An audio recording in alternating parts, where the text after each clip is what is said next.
सभी को राम राम। आपके अपने YouTube चैनल पे मैं नवीन झा आप सभी का स्वागत करता हूँ। अभी तक की जानकारी के हिसाब से मैंने कुंडली की संरचना आपको बता दी, उनके 12 भावों के बारे में बता दिया। उन 12 भावों का कौन कौन स्वामी कौन से ग्रह होते हैं वो बता दिया, और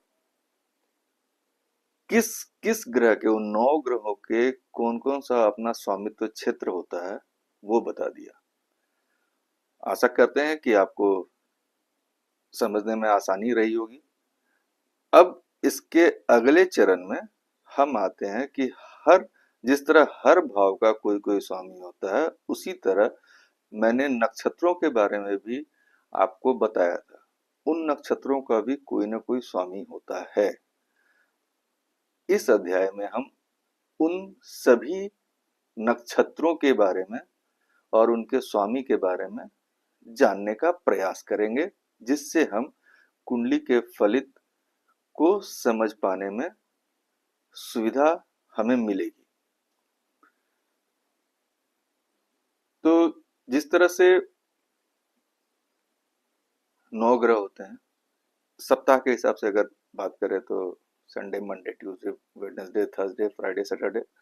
उसी तरह होता है सूर्य, चंद्र, मंगल, बुध, बृहस्पति, शुक्र, शनि, और 2 ग्रह हो गए छाया ग्रह राहु केतु।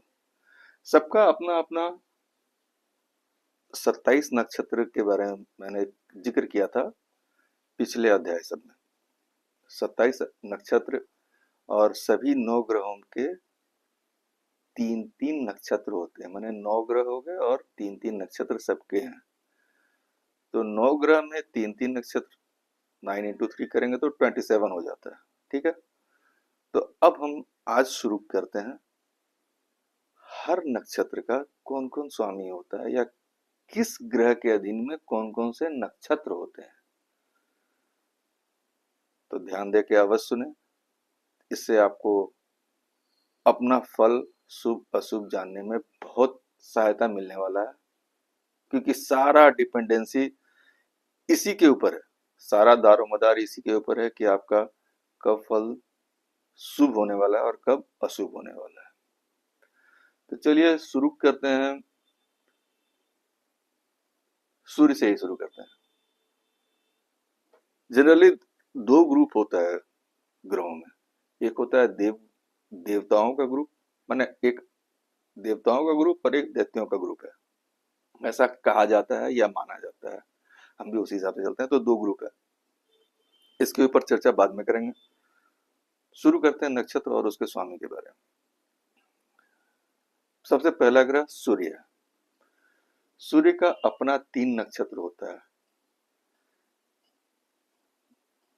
वो 3 नक्षत्र है कृतिका, उत्तरा फाल्गुनी, उत्तराखाड़ा। दूसरा ग्रह चंद्रमा, इसके भी 3 नक्षत्र होते हैं, रोहिणी, हस्त और श्रवण। तीसरा ग्रह मंगल, इसके भी अपने नक्षत्र हैं, मृगशिरा, चित्रा, घनिष्ठा। बुध, बुध के भी 3 होते हैं, अश्लेषा, ज्येष्ठा और रेवती।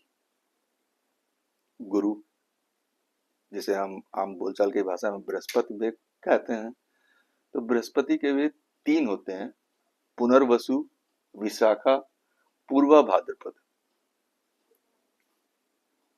अभी तक 1 2 3 4 5 का बता दिया, तीनों के 3 3 माने 15 नक्षत्र आपको बता दिए, 5 ग्रह के बता दिए। अब आइए शुक्र पे। शुक्र के भी अपने 3 नक्षत्र होते हैं, जिनका ये खुद स्वामी होता है। पहला नक्षत्र है पूर्वा फाल्गुनी, दूसरा पूर्वा अखाड़ा, तीसरा है भरनी। अब शनि, नाम से ही लोग डरते हैं, लेकिन इनका भी अपना स्वामित्व क्षेत्र है नक्षत्रों में भी। जिस तरह भावों में है 10वां और 11वां, उसी तरह, और राशियों में है मकर और कुंभ, उसी तरह इनका भी अपना एक नक्षत्र है, जिसमें आता है पुष्य, अनुराधा और उत्तरा भाद्रपद। अब ये तो सब जो जो ग्रह हैं सबका आपको बता दिया गया। अब आए छाया ग्रह राहु केतु। नाम से आदमी को डर लगता है कि राहु कुछ नहीं, राहु जिसको तारे उसको कौन मारे, ये भी याद रखिएगा। तो राहु का होता है आद्रा, स्वाति और सतसिभा नक्षत्र, इसका अपना स्वामित्व क्षेत्र है, ये इसका अपना नक्षत्र है और ये उसका खुद मालिक रहता है। अब केतु, केतु का है मूल और घनिष्ठा, ये 3 नक्षत्र केतु के होगा। मैंने इस हिसाब से अगर देखेंगे तो 9 ग्रह के 3-3 नक्षत्र हैं, 27 नक्षत्र हो गए। ऐसे आपको समझने में दिक्कत होगा, मैं नीचे डिस्क्रिप्शन में सारा डाल दूंगा, आप वहां से नोट कर सकते हैं। अब ये जन्म कुंडली में फलित कैसे होता है? जो ग्रह जिस भाव का मालिक है वो मालिक तो है, लेकिन वो उस भाव में भी आने के बाद कभी कभी हमारे लिए शुभ न होके अशुभ होने लगता है। आखिर क्यों?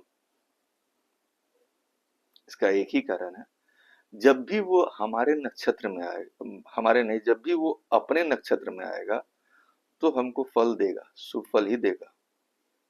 अब ये बात अलग है कि वो उसमें नीच है, वक्री है या पीड़ित है, तब उसका फल थोड़ा सा डगमगा सकता है, लेकिन जब भी वो अपने नक्षत्र में आएगा तो अपने भाव का फल अवश्य देगा। जिस तरह से हम जानते हैं कि एक भाव में 3 नक्षत्र होते हैं, तो एक नक्षत्र के बाद दूसरा नक्षत्र उसी का नहीं आता है, वो दूसरा का नक्षत्र आता है, दूसरे ग्रह का नक्षत्र शुरू हो जाता है। उसमें क्या होता है कि उसमें अगर वो जिस ग्रह के नक्षत्र में जा रहा है, अगर उसका मित्र या अति मित्र है, तब भी वो फल शुभ ही देगा।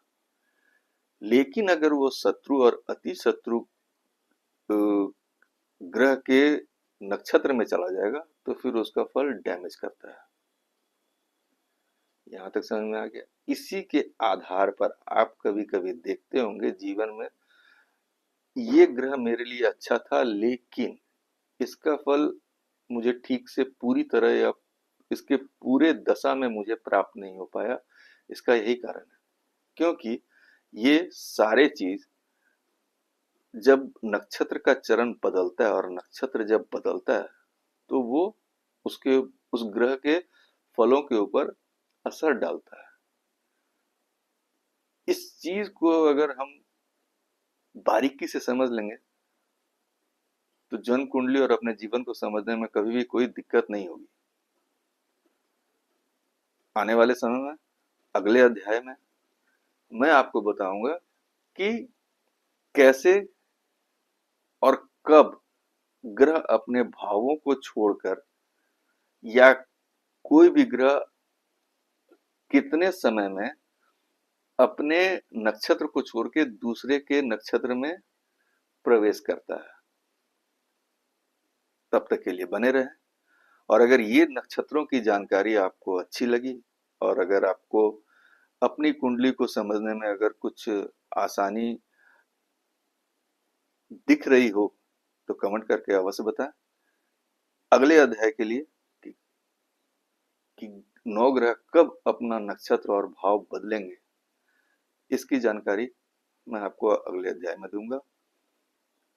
तब तक के लिए बने रहें, और हाँ, चैनल को लाइक और सब्सक्राइब करना ना भूलें और अपने चाहने वाले को भी इस जानकारी को देते रहें कि इस कारण से ही ऐसा होता है। तो सभी को राम राम, धन्यवाद।